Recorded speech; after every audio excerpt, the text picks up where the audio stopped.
Oh, hey YouTube, it's Wednesday. It's the 15th of September. And if you'll notice something missing over there, that's the engine that was on the engine stand.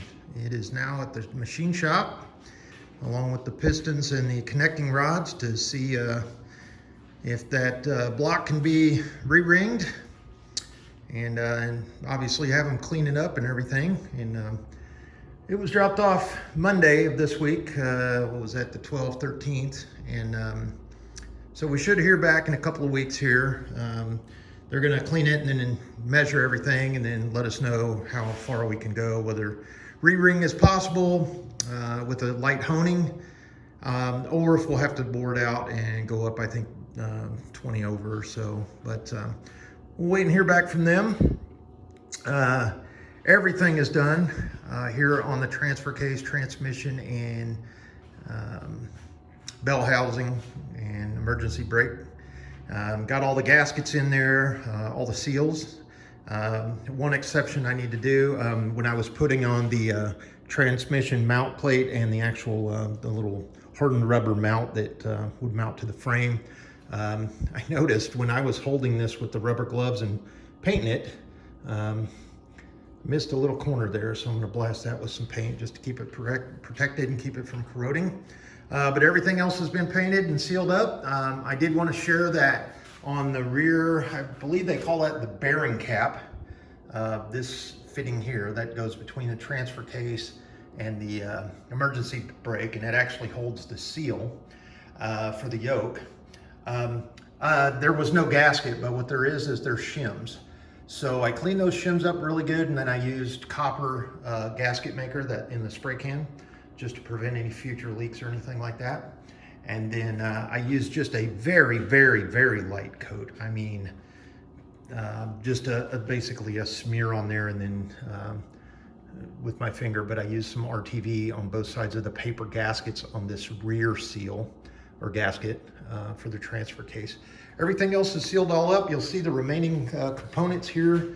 Got the throwout bearing, got the throwout bearing clutch lever there, and then the little ball joint thing, or I guess that's what it's called, the little ball that goes in there in the bell housing to keep it, and then the spring. And then this is actually for the emergency brake, and I'll get that cleaned up and painted. But it's ready to go back into the frame as soon as possible.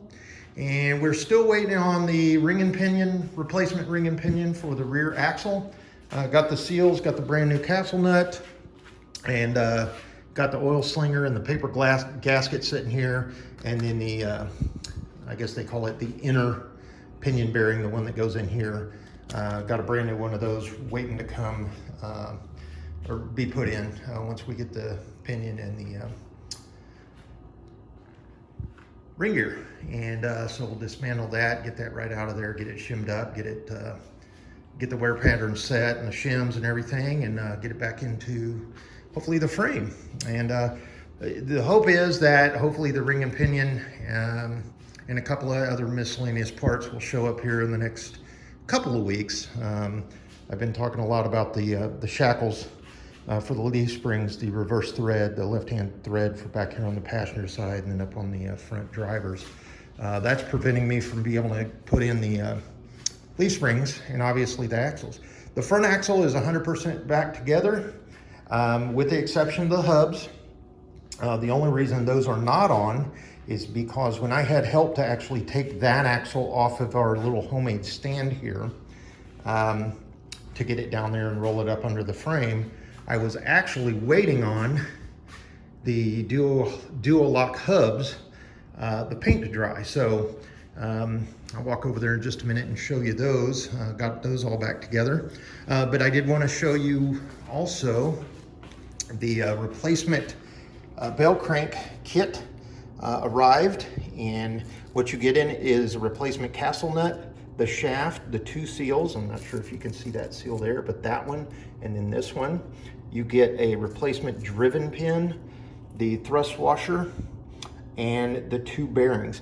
Now I already got the two bearing halves in there, so they're waiting to go back on. Got that other shaft in the frame, soaking in PB Blaster so I can drive this pin out, and then obviously drive the I guess they'd call that the pin as well, shaft. Get that out of the frame, and then get this one knocked up in there, and then the new secure wedge in there. Oddly enough, it didn't come with the replacement zert, and as you can see, let's see if I can zoom in on that. That thing is just filled with crud, so I don't think that's going to clean up. So I'm going to get a replacement zert. But this zert I had in there when I was painting this, just to keep, you know, any kind of crud to go in there. And I guess I could have used tape, but anyway, that is what it is.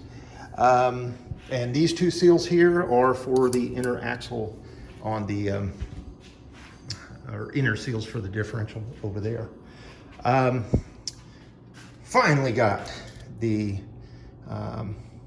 bolt for the master cylinder. It got all the crush washers, got that back together. Haven't got that tightened down yet because I'm going to need to adjust that to get the brake lines on, but got the rubber booty, and then cleaned up really, really nice.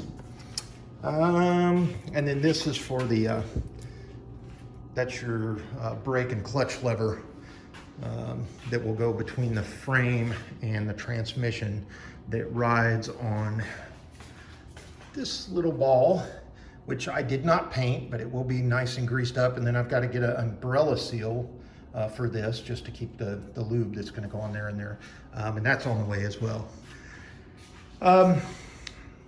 The bearing caps for the mains, for the crank, went with the engine block. We did not take the crankshaft, and the reason for that is everything's spec'd out perfect. The bearings are standard. They're actually marked. I think I showed you this, or maybe I didn't, but you can see there, STD on all the bearings, and they look really, really good. All the bearings did. So we're going to be able to reuse those. There's no damage whatsoever, no scoring, no pitting or anything like that on the journals. So we'll be able to just lightly polish them with some cloth, and then get that mounted back into the block when it comes back. There are the lifters and the camshaft. The tool finally arrived, and I think the last video I posted, I was waiting on the tool. It did show up. I believe it came last Friday. So Saturday morning I got out here and got all the, actually I'll show you. Here in this box I've got each valve. I've got them labeled number 4 cylinder exhaust. So you see the 2 keepers, the spring retainer, and then the spring, and then also the valves. These will have to be cleaned up, but as you can see, that's the exhaust valve. And I'll go through and I'll inspect those really good before we decide to reuse them. Probably will be able to reuse them, but I will clean them up and inspect them. And then the lifters I've got to clean up, but they looked really good. No pitting, no scoring or anything like that. Journals on the cam, you see a lot of, I guess, just wear, but there's, you know, all the hardening is still there, and there's no scratching or scoring or anything like that. And this little ring here is just basically the front, I guess you'd call that the bearing that would go on the outside of the block, but I put that back on there just to lift it off of the table. And then the distributor oil pump drive, there's no chipped teeth or anything like that, so the cam's in really good shape. Be able to clean that up and get it back in the block when it comes back. And then I did want to share, and I'll show you this here in just a minute as well, but the cylinder head. So if you remember in the original video when we first popped the hood open and I was showing just the initial videos of what the Jeep looked like when it came in the garage, the engine block was kind of painted gray and then black, and then it had some yellow on it. Well, I couldn't get all the yellow off with the process I used, but look at how that block cleaned up. And look at that. There's your F script on the head, GPW 6050. It's GPW original head, but look at how that cleaned up. I mean, it took all the carbon off. It took the majority of the paint. It took all that crud that was in the water passages, all the paint, all the goo, all the tar, whatever else was on there, with the exception of just a couple of places I'm gonna have to wire brush. You know, that yellow paint, oh, the devil.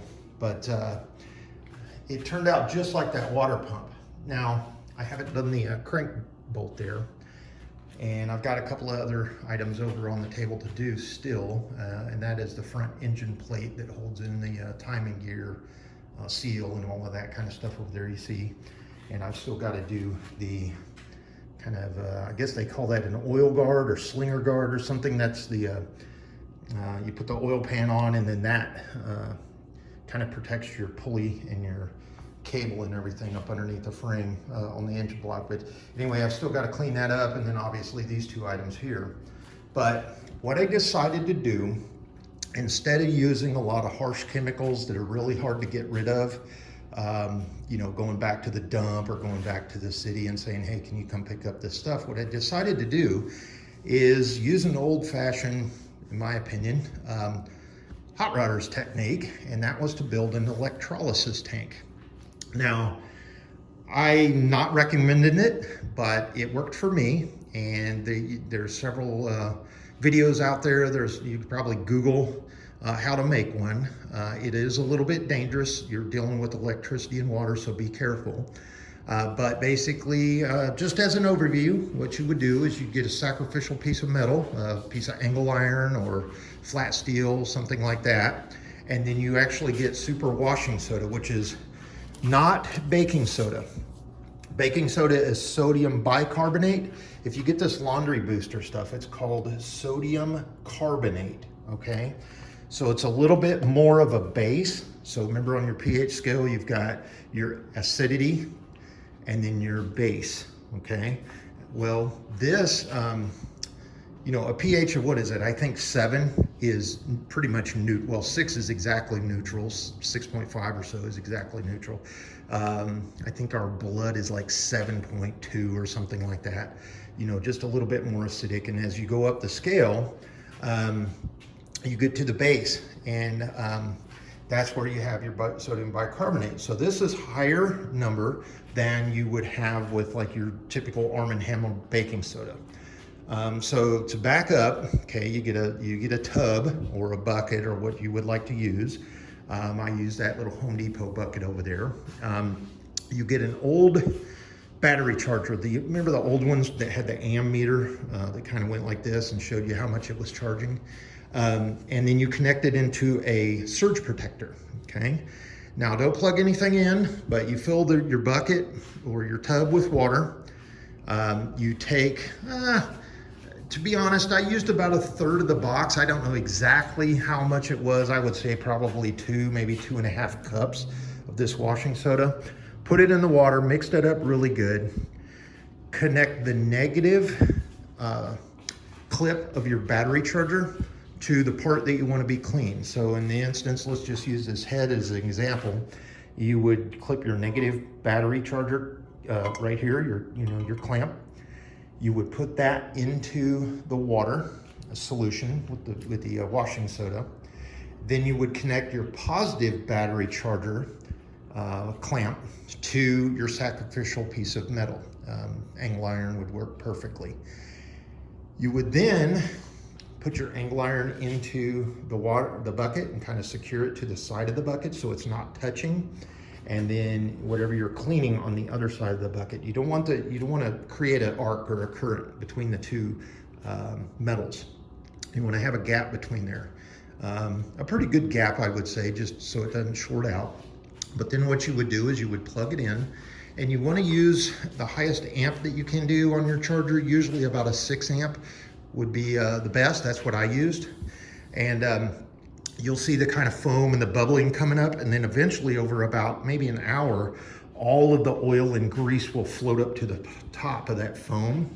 And then you can take a rag or, well, to be honest, I used an aquarium net, like a fish aquarium net, and just kind of scooped off that oil and residue and then dumped it in a rag, wadded it up, and then disposed that with the oil, the residue for the rest of the engine. So you'll leave it out there for a while. Now, I will say you'll just have to go out and look at your piece of metal or your part, whatever you're soaking in there, frequently. I would say probably every hour if you're going to do it over a multi-hour period. Start in the morning, 8, 9 o'clock in the morning, and then check it about every hour or so.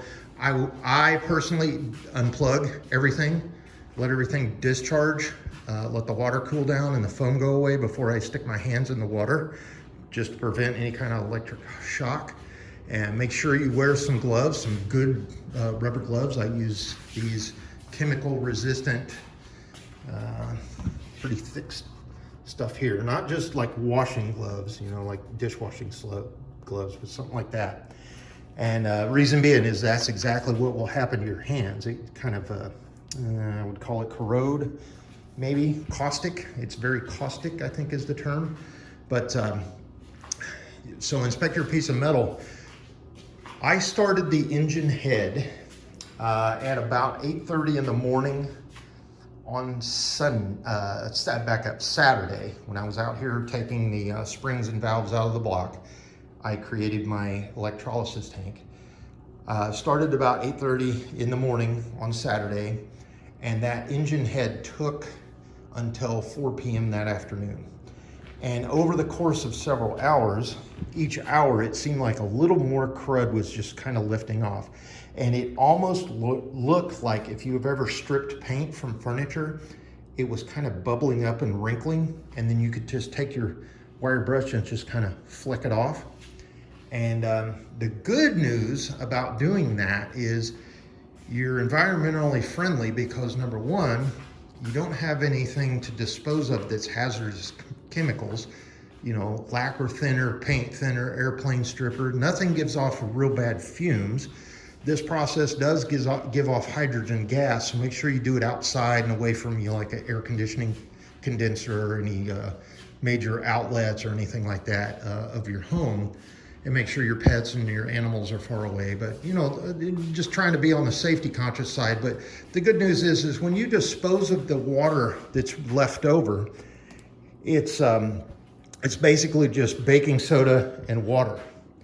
And hopefully you're able to get the majority of the grease and the grime floating on the top, and then you can scrape that off and dispose that, whatever your local ordinance calls for. But it works out really, really good, and I did want to share that with you.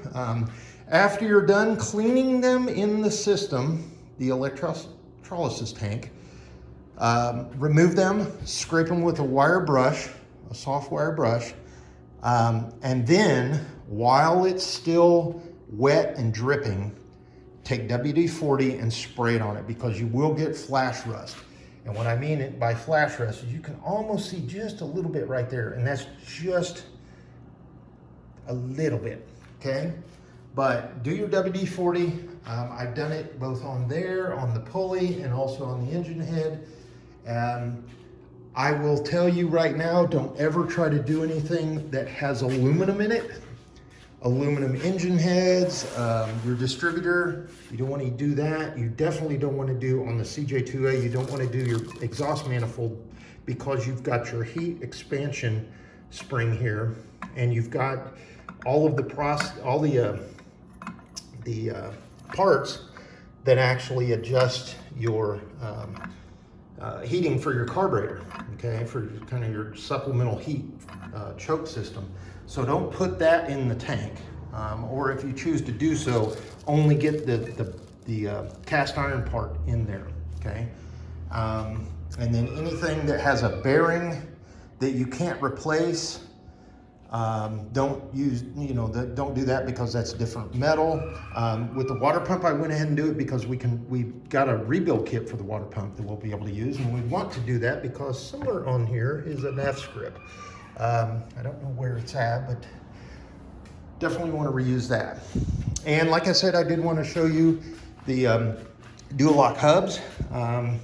Got those all cleaned up. As you can see, free and free. You can actually read the levers now. And what I used is I soaked those in CLR.